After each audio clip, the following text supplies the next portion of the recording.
guys, BigHeroes9 here, giving you another IPDL season 4 video here. I'm sorry, I have lost track. It's been 2 weeks.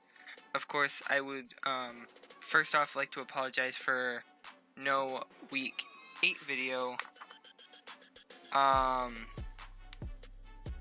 Which I think I accidentally said week 7 and all the dates got messed up, but we are here now, so here we go.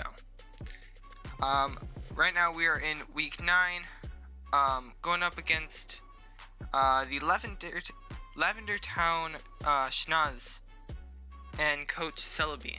A decent rival, so to say. I know me and him have not seen eye to eye, but he's a great pal, great battler, and I cannot wait for this matchup. So, coming into this week after our 6-0 loss to Tez and I believe it's the Luxor. Yes, the Luxor Lucarios. We sit at 3-5, -16, and somehow still second in our division. How? Trust me, I have no clue half the time. So, anyways, with that being said, his team is Mega Gallade, Kyron Black, Toxapex, Shaman, Slurpuff, Houndoom, Dusclops, Alolan Graveler, Skarmory, Donphan, Masquerain, and Eevee. Yes, you heard that right. He has an Eevee, and he stole Shaman from me. So this is gonna be kind of a revenge match, I guess you could say, for the robbery of Shebe, the Shaman. But it is what it is. So, with that being said, he has a pretty offensive team, more physically than specially, in my opinion. But he also runs a lot of bulk, like more so bulk than it is in offense, especially with the Toxapex sitting there looking pretty. And of course, this is kind of a must-win match. We've had a lot of replacements lately in our division. Red King, who took a leave due to, I believe it was just like due to being too busy, and was replaced by my good friend Trainer, who is doing really well, surprisingly, as I'm recording this. And then just today, we have an announcement about Soup, who is currently, I believe he's currently 3rd in the division. Yeah, he had to drop and now is replaced with a Gronix. So be on the lookout for something on them if possible in playoffs, since we already have played our matchups against them. However, our division is looking very, very tight in a really bad way. With a win here, we become tied for 1st, except we would be losing because our differential is trash. So, anyways, with that being said, let's get into the team. Let's get into this whole thing. So, first off, I'm bringing Choice Scarf Vanity with Bolt Strike, V-Crate, U-Turn, and Zen Headbutt. A physical Scarf set. Basically, Mega Gallade cannot take a V-Crate, and if it's defensive, it could take 1, but it does not want to come in on rocks. Next thing with this is that Toxapex really just doesn't want to take a Bolt Strike nor a Zen Headbutt, especially if it's like trying to revenge, and we all of a sudden just start flinching with Zen Headbutt. V-Crate also for the Skarmory. Dusclops for can basically come in here, set up a Trick Room, but at the same time, and I didn't calc this, but I'm not sure it wants to take a V-Crate. But at the same time, Houndoom is probably his best bet to come in here. Next up, we have Permafrost, our Groundium Z Mamoswine, who is running Stealth Rocks, Earthquake, Superpower, and Ice Cold Crash. Like I said, his team is actually pretty weak to rocks, and so how we need to play this is we need to get up rocks very quickly, or like if possible. So we have Earthquake for Toxapex, and I will explain something like that in a second. It's also good for the Houndoom as well as Superpower, Alolan Graveler as well, Earthquake or Superpower. That just comes down to a calc. Ice Cold Crash for Donphan, for Masquerain, for Shaman. This thing is a beast. Groundium Z Earthquake is basically for the Toxapex. My main goal for that is basically to show that Toxapex cannot be a big threat as long as we can get this thing, and if he has no other switch-ins and he has to like stay in, we can just hit a Groundium Z and we're perfectly fine.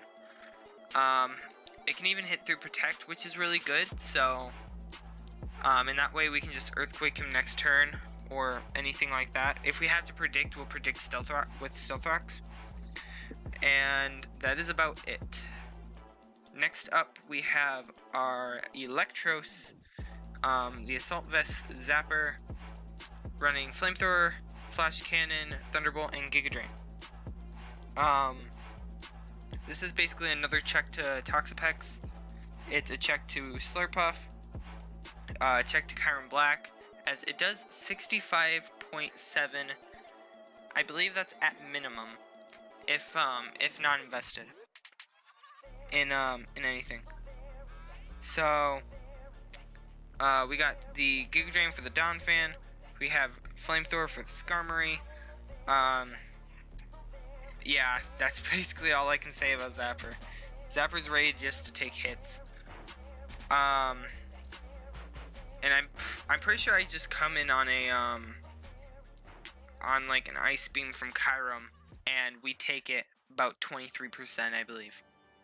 So next up we got Lafayette, our Life Orbed Go-Go with Sap Sipper running Earthquake, Horn Leech, Milk Drink, and then Superpower. Earthquake to a Toxapex, if ever in the wonders of knowing that. It does almost, I think it does a little over half, which means it's a perfect 2-hit KO. We have Horn Leech for basically things like Alolan Graveler and Donphan. I really have a big feeling about Donphan coming this week, as well as Shaman. And actually, now that I'm just on here, curious. Okay, it does not get Mega Horn. Dang, that really sucks. Because as I was doing this, I was thinking, why not run a Horn Leech Mega Horn set for Shaman, who I feel would be coming. But it doesn't get Mega Horn, sadly. Milk Drink is basically just to recover what's taken from Life Orb. And then we have just Superpower for things like Eevee. And it's coming on like a Roost from Skarmory, or just stuff like that. Next up is Calypso, our Flame Orbed Marvel Scale Milotic, running HP Fire, Recover, Scald, and Toxic. HP Fire basically for the Skarmory. That's the only way he comes in. Like, this is his check. Either this or Shaman, and I decided not to run Ice Beam. Just because I feel like we don't need that much coverage in the ice department, I guess you could say. Recover just to recover any damage, and Toxic because we really need to get rid of some threats early on, and just to leave them on that timer would really help us.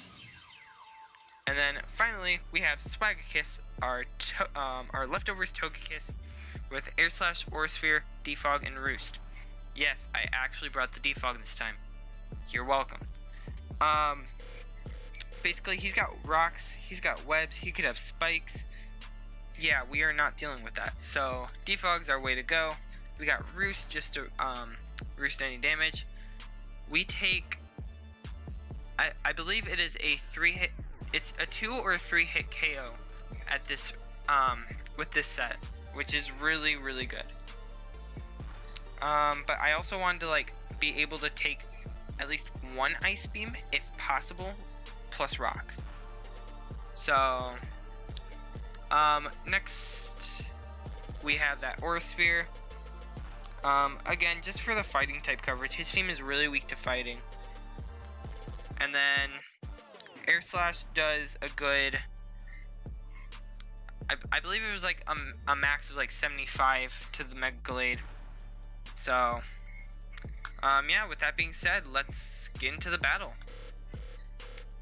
So of course he does bring the Mega Glade, the Toxapex, the Houndoom, Donphan, and Kyurem Black.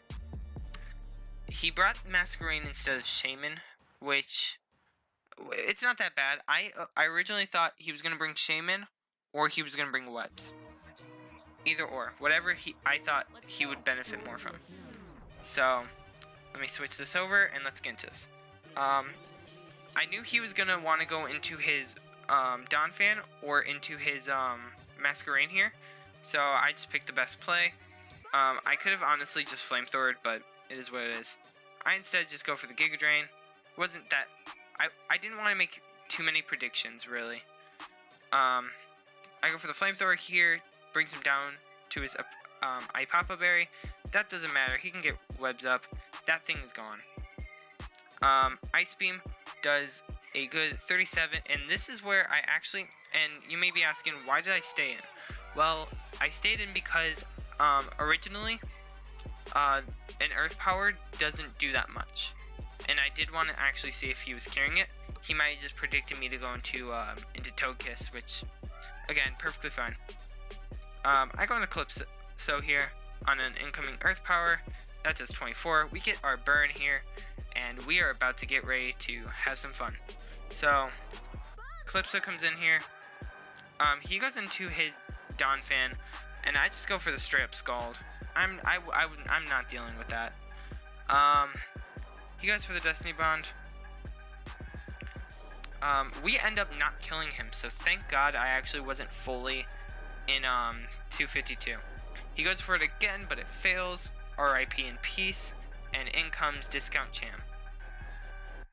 So he goes for the Psycho Cut, does 25. We do 20. We do almost 30 with Scald. I go for the Recover on his Drain Punch, which I'm thankful that I know how much that it does, because it really helps for this next few turns. See, it keeps doing 27, so I can just recover easily. I believe I end up recovering again. Yep. And this is probably the part where he actually gets really ticked off with these rolls, cause here I get the crit before a Psycho Cut can even crit. Calypso's showing that she wants stuff. She wants power. Of course, we're gonna go into like a Recover / Drain Punch Psycho Cut war. Yeah, Calypso's out for blood. Already picked up 2 kills, waiting for a burn. I'm gonna just fast forward real quick. Psycho Cut, Recover, Psycho Cut. I believe I Scalded here. Yeah, lives on 1. And I just decide to recover again, get some stuff up here. In the comments, my buddy Leafy's just like, yeah, he's just amazing. I mean, summing it up about the whole crit thing, but is what it is. I have been in talks about a rework coming in for myself in terms of battling, and I guess right now yeah, it's coming up. So I end up going for the Toxic. I didn't think this thing got Psychic, which was kind of odd on why he was bringing it. I guess he thought it was bringing Beedrill or something. But we do know that he's officially Assault Vest. I end up actually switching out here, so that way Calypso doesn't die, and we could technically preserve Differential. he goes for the Earth Power. Actually, I didn't see. I thought he actually went for the Psychic. But I go for the Ground EMZ. It's 1v1, and that is the game. So, couple things I do want to mention here. Of course, I thought he went for the Psychic. I kind of like went to like skip to like current turn or whatever. And either way, I was living a Psychic, which was perfectly fine. I wanted to freely get what you call it in for free. Mamoswine, because he died to Toxic anyways, and I mean, unless he had Roost. If he had Roost, that was clever, but at the same time, he was a Sylvest, so he wouldn't be able to use that. And I'm pretty sure his whole set was actually like shown by that time, but I'm not 100% sure. Another thing, this is my first ever 6-0 in my combined, like, I think it's 21 seasons. I have never like had a full 6-0. But anyways, good game to my boy Celebi. Played a phenomenal game. I don't know. The rework was in progress. I think just staying out of things for a few days just kind of helped me out. But again, is what it is. Next week we play Nick in the Philadelphia Braviaries. A always fun match because knowing my my buddy here, it's always like a close matchup. I think last season it was a 1-0 or something because Calypso was a beast or something like that. I'm not sure. We move up to 4 and 5, minus 10. Second in our division due to differential, but we are going to need to pick up a win tonight, or not tonight, but this upcoming week, week 10, to at least give us a better shot of a playoff position. So, if you enjoyed this video, it's probably going to be a little lengthy, but it is what it is. Please hit that like button, subscribe down below, and until next time, Mikuins, peace out.